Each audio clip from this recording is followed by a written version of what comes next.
घेऊन शिजार ताजा ताजा दादा ताजा ताजा चिकना चिकना म्हावरा माझा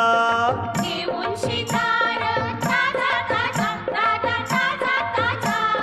चिकना चिकना म्हावरा माझा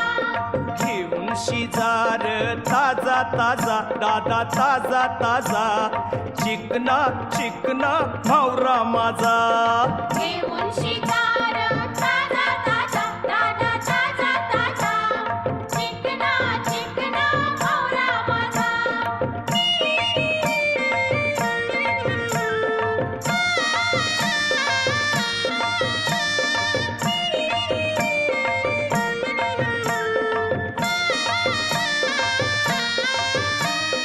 विश्वास ठेवर सांगतय नक्की या